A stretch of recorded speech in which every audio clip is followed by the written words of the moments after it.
Good, y'all. Dr. Trehunna. So we was all taught at a very young age that stress kills.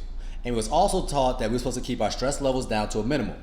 But because nobody explained to us the why, we over here thinking, how in the hell something that I'm dealing with mentally can ultimately affect me physically, right? So today, what we're gonna cover is why stress overall messes up the human body, why you need to keep your stress down low to a minimum, and what you can ultimately do to go ahead and alleviate your stress, okay? That way you can be on this earth as long as possible. So first things first, what happens when the human body is stressed? When you are stressed, your body's releasing a hormone called cortisol. Cortisol happens to be in the stress catecholamine hormone family, okay? So once again, catecholamines are just stress hormones, and it also falls in the glucocorticoid family, which means what for you? When stress is high, your body's naturally releasing more glucose, okay? Let me tell you why that's a problem. If you're somebody that's dealing with high blood pressure, if you're somebody that's dealing with pre-diabetes or diabetes, at the end of the day, the exact same thing. Don't let nobody tell you different, right? These conditions are happening because your glucose levels already are higher than it's supposed to be. Okay? So now if you're stressed out, you're basically exacerbating the problem. Okay? So if you're somebody that's dealing with high blood pressure or diabetes, you need to keep your glucose levels as low as possible, right? So when you're stressed, you're basically raising all these things up, right?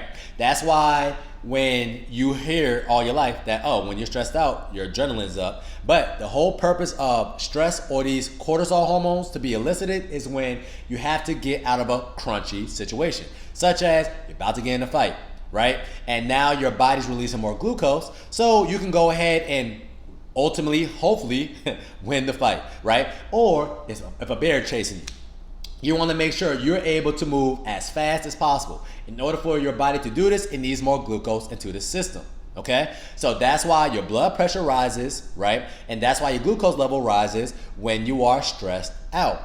But here's the issue. Majority of people are not stressed out here and there or acutely. We're stressed out chronically. If you get a bad text message that didn't go the way you like, you're now stressed out. And now you're stressed out the whole entire day. Or somebody cut you off in traffic, now you're stressed out, right? And all that's happening right now in your human body in real time when you're stressed, you're just raising your glucose levels higher and higher. Your blood pressure is getting higher and higher. One thing I want you to keep in mind, we all know hypertension is the silent killer.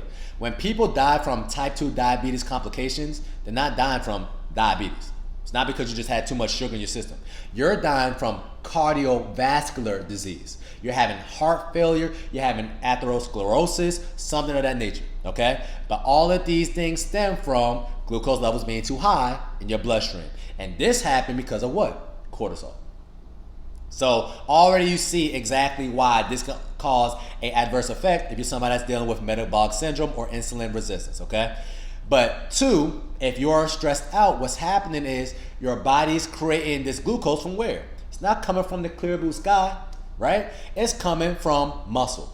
So when you're stressed out, your body is actually breaking down muscle through a process called gluconeogenesis. And now, not only not gonna have an unfavorable body composition, you ever seen those people before? You probably seen it like here and there, where if you look at their body type, their legs look very twiggy. It's like they have the smallest legs in the world, but they also have a stomach, right? And it kind of look like an egg up top, not to be funny. Two toothpicks as legs.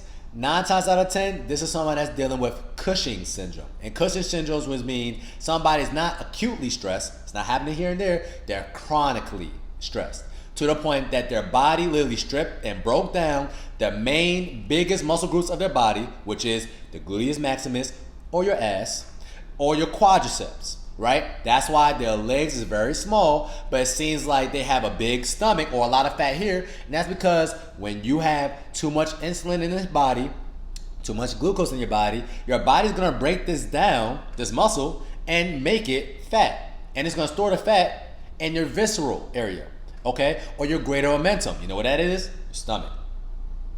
So we now know that if you're somebody that's dealing with metabolic syndrome, you should definitely keep stress levels down to a minimum, right?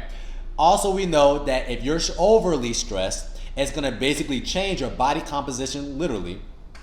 But three, People who are stressed out, their gut becomes more permeable. Let me tell you why that's a problem. So, no matter what you're eating, I don't care if you're eating pasture-raised, organic, non-antibiotic or no-hormonal chicken, seafood, wild-caught salmon, it doesn't matter. All foods or majority of things that we digest, it's gonna have some sort of bacteria in it, okay? But the main form of bacteria that literally causes a lot of problems in the human body is called LPS or lipopolysaccharides, okay? So what these things do, when your body, basically you're digesting food, whatever the case may be, right? Now, in your small intestine, that's where your body's basically absorbing majority of the nutrients that you're providing it. The vitamins, the minerals, the essential amino acids that's coming from protein, and the essential fatty acids that's coming from fatty acids or fat, right? But when your gut becomes permeable, especially when people's eating a standard American diet, that means a high fat, high sugar diet, right? Naturally, your gut is gonna kind of open up. Now, things that's supposed to stay in your gut or your intestinal tract, it's not. Things are now leaking out. And these things leaking out could be proteins coming from the food, right? Or could be lipopolysaccharides. Now, if lipopolysaccharides is leaking out to the bloodstream, it's literally gonna cause inflammation immediately.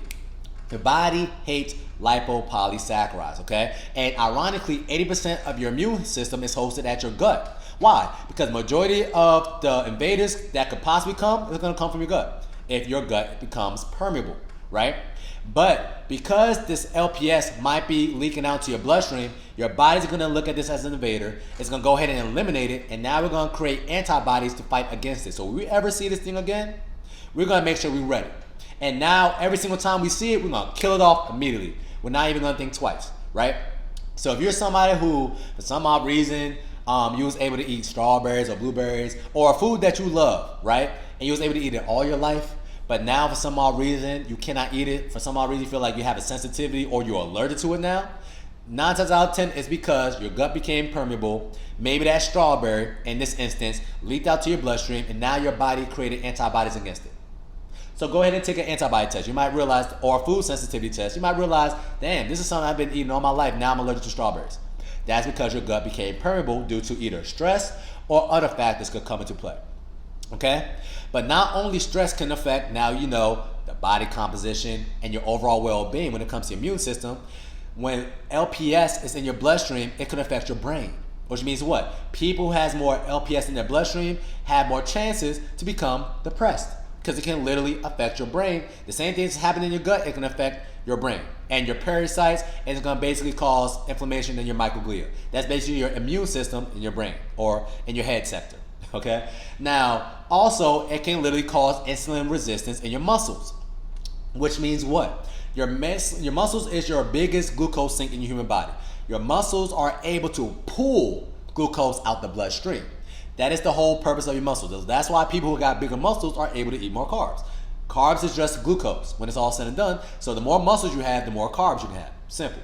So if your muscles become insulin resistant, that means what for you? That means your muscles are not able to pull glucose out your system, which means now this glucose is running rampant in your bloodstream. It's going to oxidize your arteries, your capillaries, your veins. And what do oxidize or oxidation means?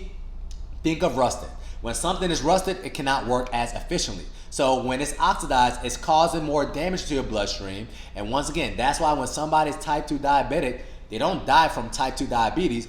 90% of people who die from type 2 diabetes complications happen to die from cardiovascular disease. Okay? Type 2 diabetes just makes the issue way worse. All right? Or atherosclerosis, which is some form of cardiovascular disease. All right? But also, people got more LPS in their bloodstream, once again, which is lipopolysaccharides. They have more chances of having NAFLD, which is non-alcoholic fatty liver disease. And last but not least, it's going to create more inflammation, which means what? Your immune system is going to get weaker because you have more LPS, because you were more stressed. All of these things stem from what? Stress. When you're more stressed, your immune system goes down. Your immune system cannot work as efficiently when you are stressed, which means what? Your body cannot protect itself from the things that harm it. Simple. That's why people who are dealing with some sort of chronic stress is also people that's dealing with more chronic inflammation. That's because your immune system is like basically all over the place trying to protect itself, but you're not helping it out either because you're stressed. So either you're stressed and you're gonna be sick as hell, or you're gonna keep stress down to a minimum, and now you live peacefully, and now you live good, and you're having less adverse metabolic effects that's happening in your human body. Okay? So now that we covered what's happening when you're stressed out and how something that's happening psychologically can affect your physicality, what can we do to mitigate this damage? You can go ahead and start working out more. So when you are working out more, what's literally happening is your body don't have enough energy to create more inflammation.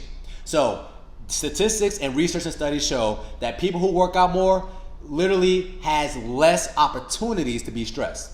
Why? Because your body don't have enough energy to throw or give to the stress hormones. So the more you work out, the less chance of you being stressed. So your body was made to move. But if you're somebody who's not able to get a gym membership now, let's say funds are kind of low, then what you need to do is, the best thing you can do, go for a walk.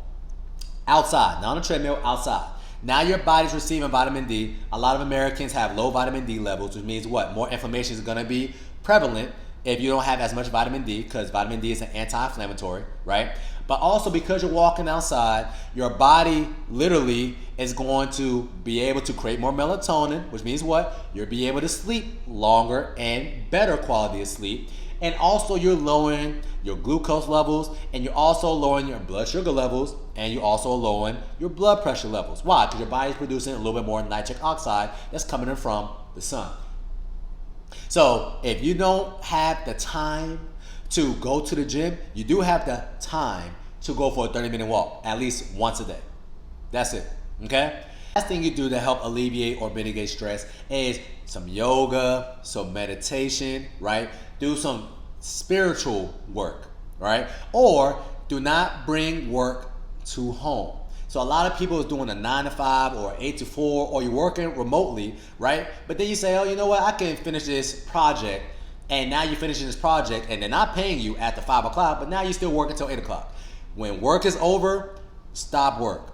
That's your time. That way you can go ahead and decompress, unwind, and make sure that, watch your favorite TV show or whatever the case may be. That's going to literally get your mind off work, because 9 times out of 10, what's causing the most stress in people nowadays is work related, okay? So make sure you're working out a little bit more.